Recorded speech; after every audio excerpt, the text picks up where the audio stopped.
How does sleep apnea cause so many medical problems in so many people? Well, you know, Joe, I think the first thing we have to understand is what is sleep apnea? Then it makes it easier to understand what it does to our body.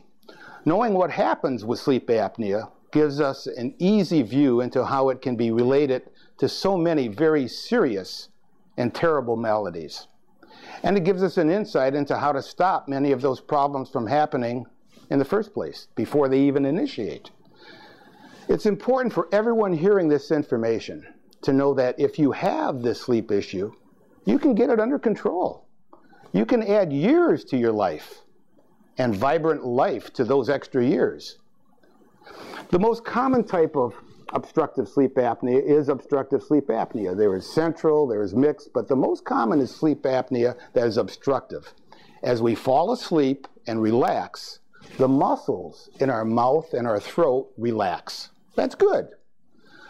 But in a person with apnea, the relaxation can be too much, and the soft tissues surrounding the airway can collapse in upon itself and become obstructed. That's why it's called obstructive sleep apnea, or OSA.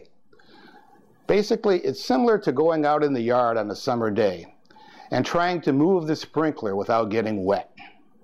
What you do is you crimp the hose. I've got a hose here like this. Basically, if you're trying to remove the wetness from getting on you, you crimp the hose, and then you can move the sprinkler. That's what happens in the airway. It crimps. And the air we're trying to breathe doesn't flow through. It stays out of our body. Every single cell in our body needs oxygen. People with sleep apnea stop breathing for seconds or even up to a minute or so, dozens of times in an hour. Some people with severe sleep apnea 100 times an hour. The more times per hour that the apneic stops breathing, the worse the apnea is categorized during an overnight sleep study that's called a polysomnogram. Each and every time we stop breathing, the cells in our kidney, our liver, the brain, our thigh muscles, stomach, virtually every part of our body that's nourished by the circulatory system is depleted of the life energy of oxygen. Those cells wither and wilt, and we suffer the consequences with diseases, disorders, and disasters that until recently were treated only after they became a problem. That's what sleep apnea does. So what we're recognizing now is that in many cases, we can solve the problem before it actually exists clinically by ensuring that our gallbladder, our heart tissues, and the tissues of all our organs and body parts actually get the oxygen they need all the time. Dr. Klein, before someone's diagnosed, is there a way that a spouse or friend who may witness someone sleeping actually maybe an early detection that this problem might actually exist? Great question, Joe. Rather than me explain it, I do have a video that I use to show my patients so that they can understand it. And perhaps what I'll do is I'll bring that video into this informative talk, and then you could visualize it. The people watching could visualize it rather than just hearing my words about it. It really explains it well. These arrows here show the air coming into our bodies, down into our lungs. And these arrows show exhalation of depleted air. Now collapse occurs. Good air can't get in. Bad air can't get out. Our brain recognizes danger, makes us gasp, which opens up the airway. This process is repeated all night long. Wow, Dr. Klein, that video made me think of a car that someone doesn't take care of. They don't maintain it. They don't do the regular oil changes or the tune-ups, and they use bad gas, and that vehicle shudders and shakes all the time, and you don't know if it's going to make it down the road the next mile. Joe, that's a great analogy. But before we talk about that, it brings up a very interesting point. You asked a little bit before, why isn't research in the past looking at this? Why is it just recently focusing on sleep issues? And why are we just now realizing that so many of these medical problems, just like with the car, are related to sleep? If you were a large pharmaceutical company, you'd be in the business of selling legal drugs. You'd spend millions and millions of dollars on research to find a drug that people need. Then you'd spend enormous amounts of time and energy and more money to get that drug FDA approved. And then you'd sell it to the public.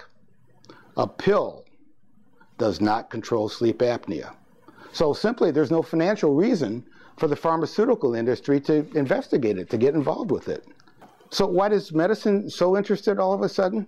Just a few years ago, a major hospital compared the health records of 3,000 patients who just recently were diagnosed with obstructive sleep apnea. Then they randomly selected 3,000 more patients who they knew definitely did not have a sleep problem. They went back 10 years into the medical billing records of both groups. And what they found was that the group of people who slept normally had half the problems. The people with sleep apnea had double the medical bills. Now, medicine was interested. In fact, the National Commission on Sleep Disorders Research published these words. At present, the American public is not receiving the benefits of new findings on sleep disorders. 95% of the victims remain undiagnosed, largely because health professionals have not had the opportunity to learn about sleep disorders and sleep deprivation. There is an urgent need for physicians, nurses, all healthcare professionals to be able to identify and refer or treat patients with sleep disorders. This, of course, was the National Commission on Sleep Disorders Research. Fortunately, that now is rapidly changing. You see articles about sleep in Reader's Digest. Physicians see articles regarding sleep issues in their professional journals. As doctors and patients become more aware, the entire population will benefit. That's why we're talking about it here today, to spread the word that we can be healthier and live longer with some very easy steps. So, Joe, back to your question. How is it controlled? Sometimes it's as easy as losing weight. If you gain weight, it's not just in your belly or in your hips. You put on fatty tissue inside your mouth and throat. That extra amount of fatty tissue closes the opening of the airway. Of course, thin people can have sleep apnea too, and losing weight wouldn't be recommended for them. A device called a CPAP or a BiPAP can help save your life. A local company right in Philippas were kind enough to bring one in for us to look at today. This machine performs a very easy task. It blows air in our bedroom into our lungs by pushing it so that the airway doesn't collapse.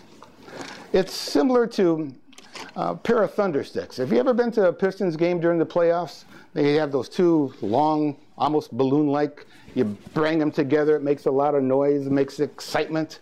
Well, if there's a little leak in one of those, it limps over and it's not functional.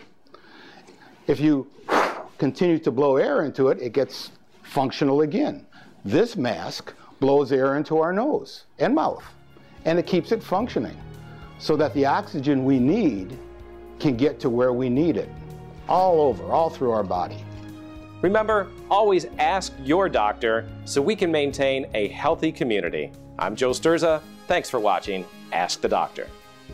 If you would like to learn more about how to sleep better, go to Dr. Klein's website at www.sleepapneamichigan.com. Watch other Ask the Doctor videos with Dr. Richard Klein to learn how to sleep more comfortably.